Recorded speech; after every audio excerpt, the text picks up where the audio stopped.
Welcome to the RV Entrepreneur Podcast, the weekly show for nomads, work campers, RVers, and entrepreneurs looking to earn a living or build a business while enjoying the RV lifestyle.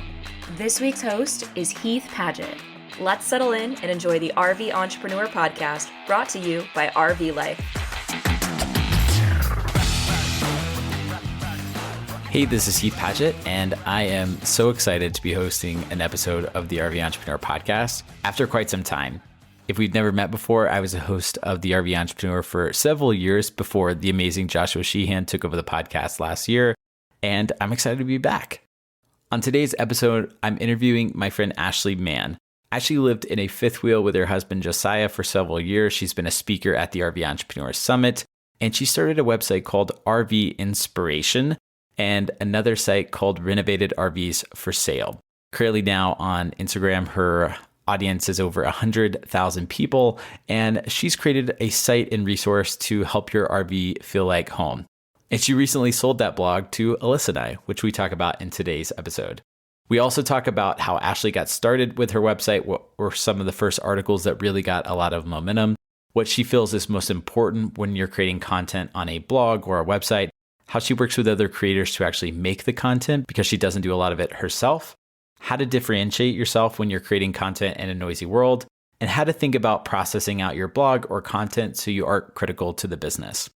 One of the reasons I was most interested in bringing Ashley on for today's episode is because she really shares her mindset and philosophy around personal brand versus building a resource or website that is not as attached to your personality. And what are the pros and cons with each? Eventually, she was able to grow RV Inspiration and find a buyer, us.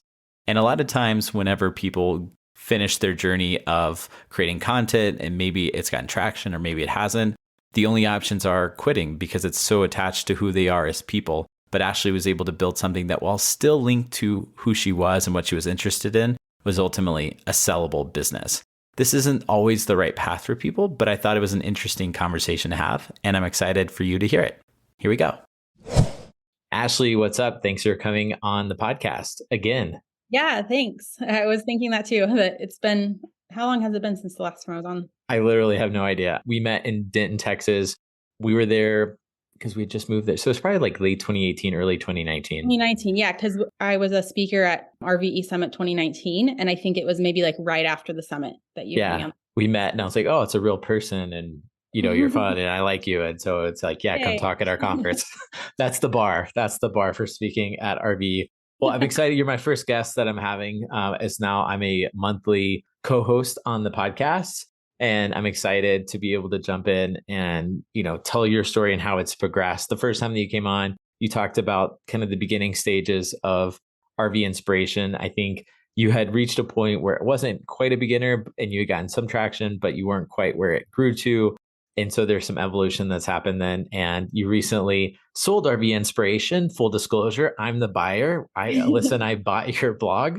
But the reason I brought you on was not to just blatantly promote this new thing that we bought, although I guess that will inevitably happen. But the point is, the reason I thought it was relevant is because there's been a lot of people who come on this podcast and they've built personal brands. And there's a lot of people who are travelers who may have a business that they're running, but then there's also an element of a personal brand that they're starting, whether that's a YouTube channel or a blog.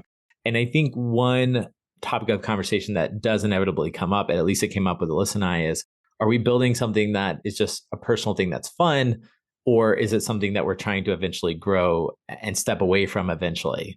And so I think with what you've built with RV Inspiration and Renovated RVs for Sale, you've built something that ultimately you were able to insert your personality into, but step away from. And I think that will be a fun topic for today's conversation.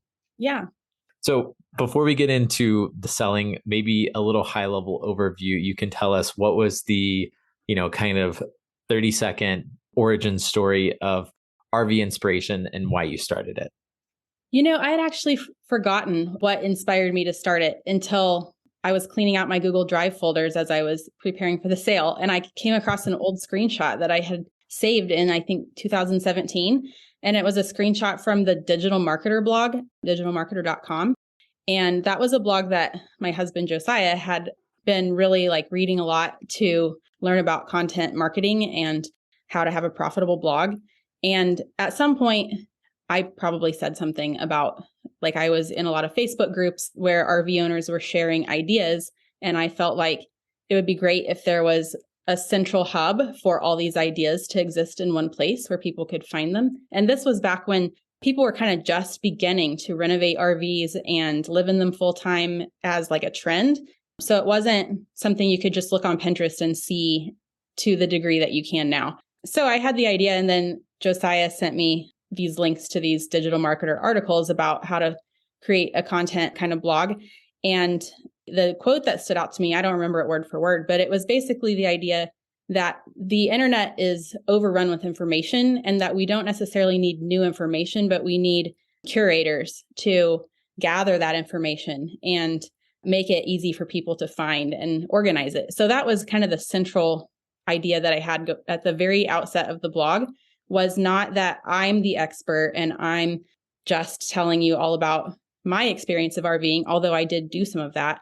But when I see a great idea that no one else would ever come across normally, I want to be able to make it more accessible to people, of course, with the permission of the person that shared the idea originally. And that's really what the website was, curating RV ideas that I found. Nice. That makes a lot of sense. I think a lot of people probably get hold up thinking that they have to be the domain expert or authority. Right. And I went to a workshop one time and they were talking about like the different hats that writers or content creators can wear when it comes to that. And sometimes like you could be the hero of your journey, where basically you are the person who's got this crazy idea and you're going to go do it and share people what you learn. I think I resonate with that a lot. There's also the authority or the teacher that has been doing, or the professor that's been doing it a long time. They're like, I'm an expert. I'm going to tell you how to do X, Y, Z.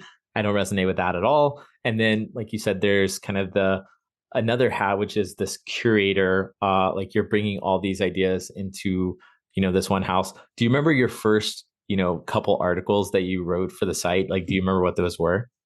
I don't remember what the very first one was. I do remember kind of the first few. And one of them is actually still one of the top drivers of traffic to the website.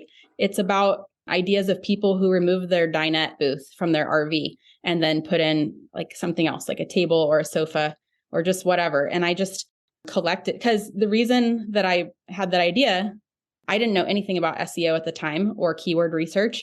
I just saw that in the Facebook groups, people kept asking the same question over and over again. Has anyone ever taken out the dinette booth? And every time I would see that question, I would be like, well, if you just look, people asked that question last week and 20 people shared photos. And so finally I was like, I'm just going to write a blog post and just share all these photos in one blog post. And amazingly, that's been like the most popular article on the site. So it's kind of mind blowing to me that that's of all, like, I feel like I've written lots of articles since that are way more interesting and better, but that's still one that gets a lot of traffic. So the takeaway there is to go into Facebook groups and areas that you're interested in and just pay attention to what people are saying, basically. Yeah, because I mean, that one later, I found that it was getting a lot of keyword hits, but I didn't know that at the time. I just was listening to the audience, which I think is kind of the principle behind what SEO even is. Something that you and I were talking about right before we came on, and we're going to like popcorn around a little bit, is how things have changed in the landscape. That was 5 years ago, almost, that you started RV Inspiration. 6 years ago. Yeah, 6 years ago. So 6 years ago. And when you think about the landscape today from a blogging perspective, like, what are your thoughts on how that has changed and how you might go about it differently today? Or do you think that playbook kind of is pretty much the same? I think I have a very optimistic outlook on Google, like the people that run Google, because I feel like through all the changes that have occurred, and there have been a lot of them, every change I've seen Google make to like their algorithm has been with the end user in mind, which is my audience. So a lot of people were worried about the helpful content update that was released last year, I think. And I'm in a Facebook group for my ad network. And I was seeing a lot of people worried about how that might affect their Google rankings. And everyone in that group was like, well, if you're writing helpful content, then you shouldn't have to worry about it.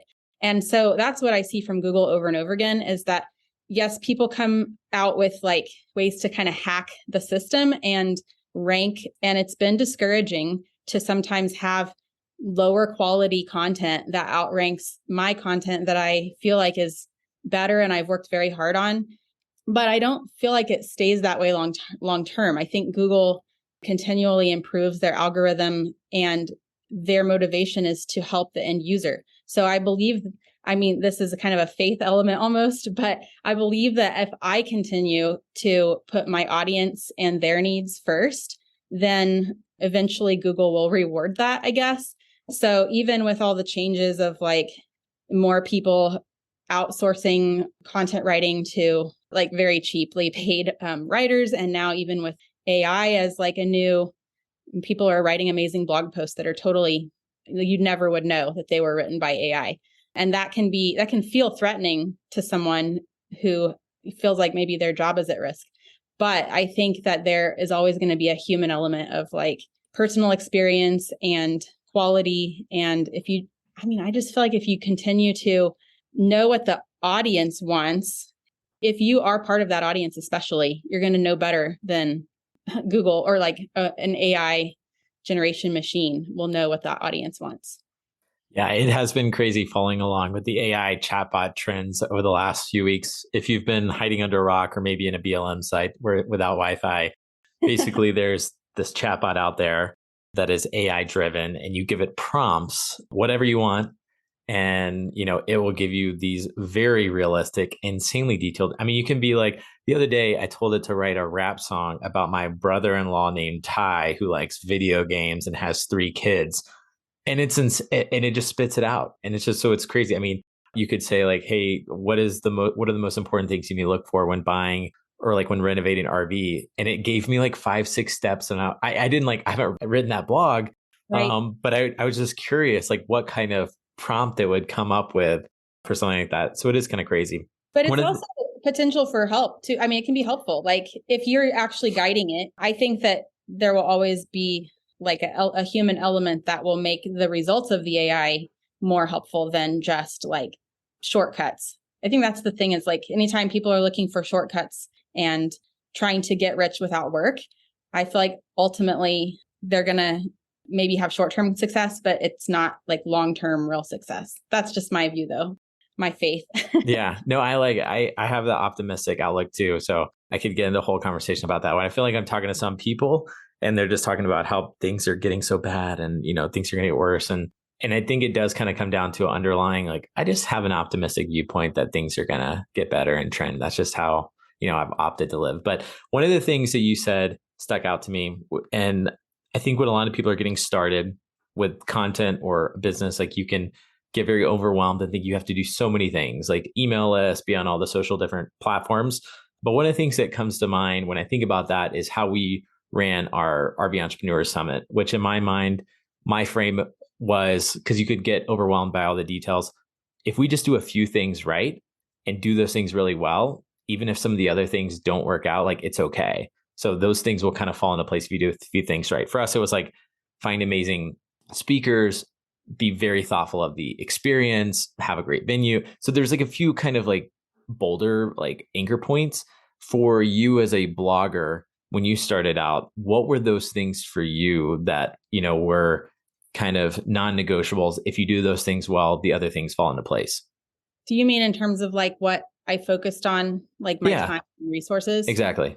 Well, I think there was a phase when I first started the blog where I was just experimenting a lot. I was experimenting with different monetization strategies and experimenting with different topics to write about. And I did spend a lot of time and money on things that ultimately weren't successful. And I feel like that's just part of this expansion phase, that anytime you're starting something new, you have to learn what works and what doesn't work. And so an example of that would be some of the ebooks that I wrote. The third one I wrote, I spent a long time myself putting it together, wasn't happy with how it looked. I ended up hiring a designer, wasn't happy with what they gave me, then gave it to another designer. So I spent tons of money, and then it didn't sell hardly any of the copies of the ebook because I wasn't very good at marketing it. And I don't actually know if it was a great fit for the audience, but that was like a big experiment and I learned from it. Then towards the end of the last couple of years that I owned the website, I decided to just say no to anything. I mean, I knew what was the most profitable for me. And I started saying no more to things that took a lot of time and energy and weren't really bringing me a lot of returns. And for me, I was generating most of my revenue at that point through ads and Amazon links. So I decided to start saying no to one-time earnings. For example, sponsored posts. People would sometimes want to pay me to create Instagram stories and promote them on Instagram or launch their thing to my email list. Like that was something I actually did several times. I promoted the RV Entrepreneur Summit onto my email list and some other RV related events and courses and things. And sometimes I would get a little bump of revenue from those, but it was a lot of work and energy for a one-time payout. And so I decided instead to only focus my time and energy on creating content that would continue to generate revenue ongoing, even after the one time that I put it out there.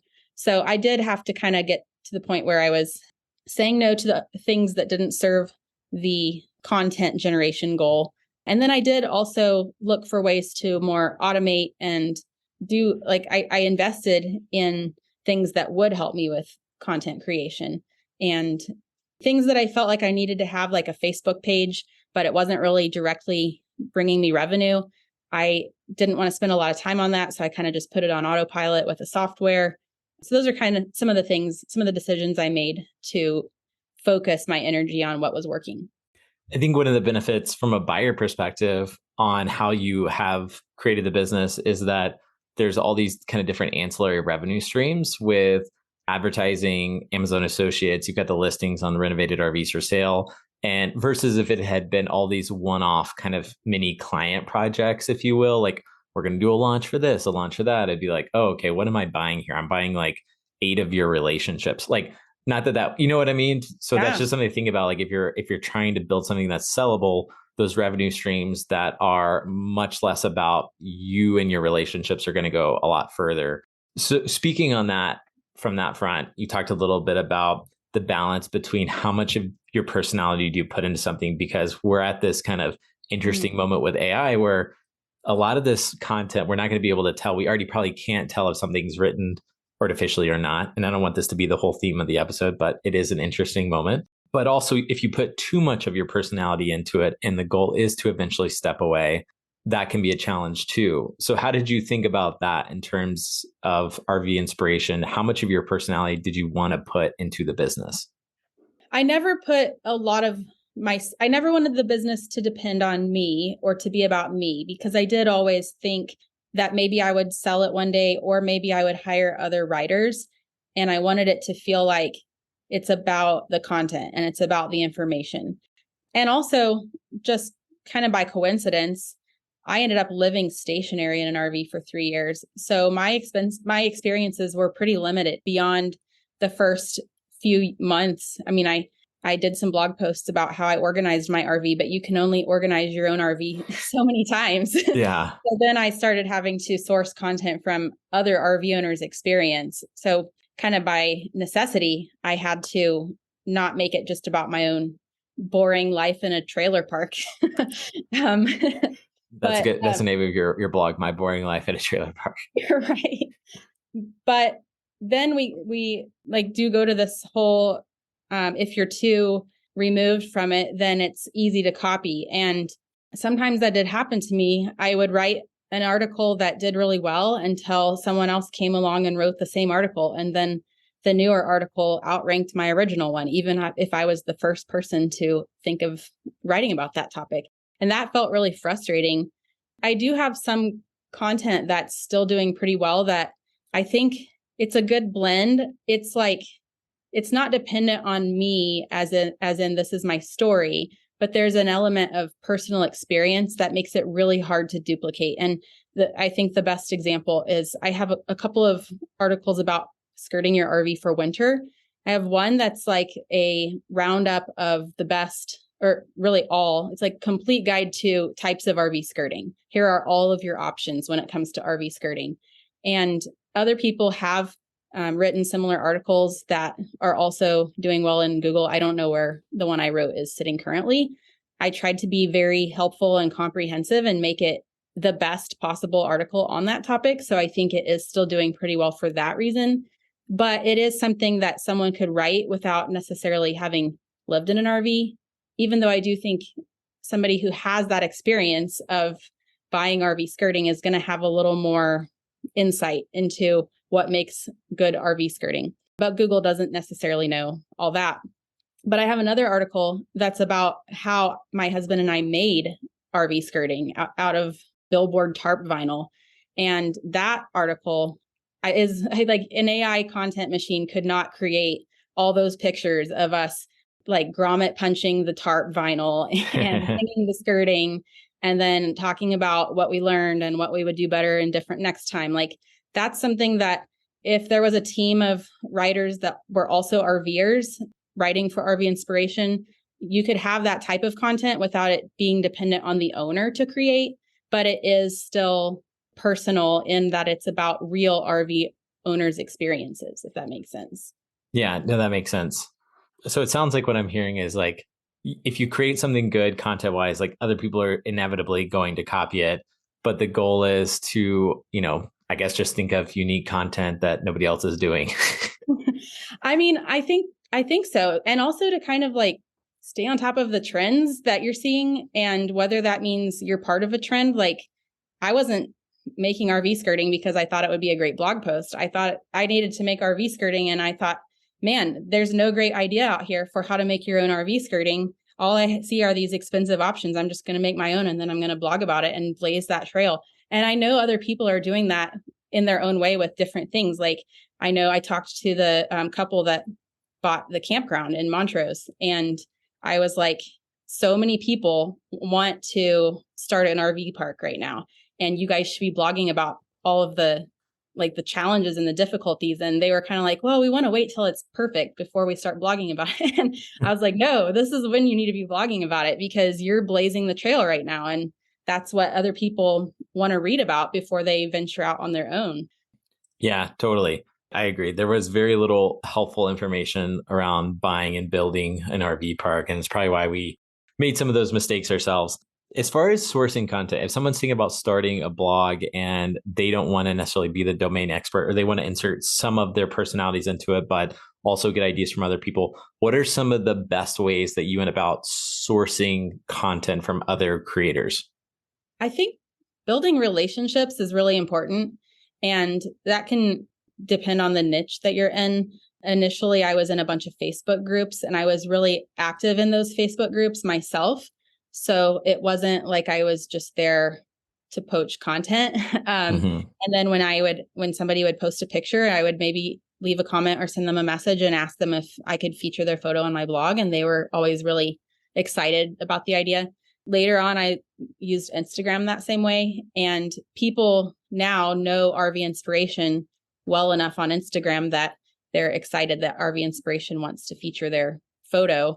But early on, I think just being genuine and like genuinely complimentary, like pointing out something in their content that's unique. And I don't know, like really, really meaning it. When I say, I love your RV renovation, can I share a picture? Not just having a copy and paste that I'm using the same one for every single person. So I think that can look like different things for different niches and different topics. But relationships have really been a big part of my success with blogging, both in sourcing content and in promoting the content and finding new opportunities and angles. Yeah, I love it. One of the things that shifting a little bit away from that, like you've done a really good job of creating a business that didn't own you and your time. Like you didn't actually publish all that many articles in the past year and your business was still generating revenue and money. And, you have kind of these things that you put in place. So maybe we can kind of talk a little bit about some of the processes that you put in place. Starting specifically, one of the things I was most impressed with is you use a software tool called Get Outline. Isn't that what it's called? Or is it just called Outline? It's, I think the domain name is Get Outline. It's called Outline, just as you for documenting processes. I mean, you could do this in Word docs or anywhere, but you have every really part of your business kind of like put into place. So when did you start creating these processes and hiring a VA? Like when did you kind of start the process of finding things that would work when you weren't? Let's see. I hired my first VA to help me with starting the RV Inspiration Instagram account because I had an idea for that account that I knew would work. And I just was like, I'm going to launch this account. I know what it's going to be. We're going to ask people if we can feature their photos of their renovated RV interiors. And that's going to take a lot of outreach to find RVs to feature. It later got to the point where people were submitting their RVs to be featured. But initially, we were just scouring Instagram and asking people if we could share their photos. So I didn't want to do all that myself. So I hired someone that was an RV owner that was willing to do that. And that person worked for me for, I don't remember how long, a few months or maybe a year. And then that person left me and I needed to hire someone else to do the same thing. So I think it started with, as I hired someone new and I already had systems in place that I had developed, I had to communicate how I wanted things to be done. And then that happened again. Like the second person I hired worked for me for a few years, and then she went off and wanted to do her own thing. So I had to hire a third person. And when you do that a few times, you're like, well, I don't want to just have to rewrite everything every time. There's actually a lot of documentation, or this is what I'm talking about, documentation, but there's a lot of content on the internet about creating SOPs or standard operating procedures. And that's what it really is like thinking through your processes and writing them down. But something that I learned that was valuable is that the way I communicate isn't always the way my VA learns. So if I write out a very detailed process, for one thing, that takes a long time to write out. And for two things, that person might not read well or like learn well by reading. And maybe they learn better through video. So later I started, instead of just writing out everything, I would record a video. Like I would use Loom, which is just like a screen recorder, to demonstrate myself doing the process. And then this kind of depended on the VA too, but one of my VAs actually would go through my videos and write out the processes herself. So a lot of my documentation is created by the people that were doing those jobs. Some of it I did write out, but the processes evolved over time. So I would have my VAs update the processes to keep them up to date with how they were doing things. Or if I gave them additional information, I would have them go and update the documentation. And then it got to where the last person I hired was completely trained by the previous person who was in that role. Like I had a video chat with her to meet her and make sure that she wanted to work for me. And then I introduced her to the person who was leaving the role. And I said, this person is going to be your point of contact. You can ask them all your questions and they'll train you. and it worked. So it was really cool to be able to know that at that point, it was going to keep going without my involvement. I mean, I'm not like not involved, but I've actually only had like one or two conversations ever with the person that is running renovatedrvsforsale.com. She's been great. And we chat a lot actually through Slack, but she didn't need me to learn how to do the job. That's super helpful if you are ever thinking about potentially stepping out and trying to sell it, because from a new owner perspective coming in now, I haven't even went through all of the documentations that you've created. And I haven't had to, because I know that they're going and they're working without me having to jump in and do them at this time. But something that a new owner is able to look at and study and, basically get to know the business. And I think there's, from my perspective coming in, when we were looking at, do we want to buy RV Inspiration or renovated RVs for sales? Like, look how documented everything is. Like, if Ashley's paying this much attention to detail and creating these processes, like, I think this is going to be something that is a good buy from our perspective. So it seems like not just good for today, creating processes, but if you ever think about selling it too. Well, it's amazing to see your journey. And we're really stoked on our end to be the new buyers and stewards of RV Inspiration and renovated RVs for sale. If anybody wants to get started in thinking about creating a blog today, what are a few pieces of advice that you would give them? I think my biggest piece of advice is the same thing I've been saying, like every time I've had a chance to talk about blogging, which is to really try to help your audience first and foremost. Everything you do should be with them in mind. If you want to just have a blog for fun to document whatever you want and write about whatever you want, that's a different thing. But a business starts with a product. And in the case of a blog or a content website, the product is the content that's being published. And if there's no market for the product, then you're not going to be able to sell it or get people to be interested in it. So starting with the audience, and that doesn't mean you have to write about stuff that you're not interested in. If you're writing for an audience that you care about and that you're part of, then you probably will be interested in what you're writing about. And even if it's not something that's super exciting to you, like, I wrote articles about wood stoves in RVs, and I'm not personally planning to put a wood stove in an RV, and I don't have a lot of passion for that. But as I started researching it, I thought it was interesting, and I just like helping people. So I think sometimes it doesn't really matter so much the specifics of how you're helping someone. It can be really gratifying to know that you are helping someone. So I think the biggest piece of advice really is know who you're writing for and center everything around how best to help them. I love that. And one thing that has surprised me since in our first week of owning RV Inspiration has been how many ideas that I've come up with and been genuinely excited for from a content perspective. Whereas I've struggled with Heath and Alyssa to do the same because I feel it's so attached to who we are, our journey, what we're going through. And there's just things I don't feel comfortable doing. And it's more of like, here's what I've learned as I've decided to buy a campground and then sell it, or, go to all 50 states or start a conference or whatever. And with RV Inspiration, I'm like, how can we, just create really amazing content that are going to make, like to help people make their RVs feel like home. And, like these articles can do this or this or this, and I don't know, it's been a lot easier than I would have thought. So that's been one of the biggest pros that I didn't expect.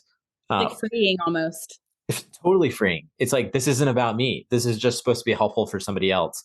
And I think that if you're struggling, with the whole dilemma between personal brand and that, like you can have both, but recognize that they are very different. And that's something that has been kind of a fun thing. If people want to follow you in your new journey and whatever you do next, where is a good place to connect with you? Man, I put up a page just the other day just because I was like, I need to have some way for people to follow me. So I have a website. It's ashleymann.me. And if you go to ashleymann.me/subscribe, then if you want to join my email list, you won't receive any emails right away. But if I ever decide to email you, then you'll be on the list. So awesome. Also, and that's Ashley with a... ASHLEYMANN.me, M-E. And just as a disclaimer, I need to update that website. It's advertising services that I don't necessarily know that I want to offer. So like website design and stuff like that. So, yeah. Awesome. Well, thank you so much for coming on the podcast, Ashley. Thanks for having me. Thank you so much for listening to that episode today with Ashley. Please be sure to go and thank her on her site. Always appreciate guests and their time. And I will see you next time on the RV Entrepreneur Podcast.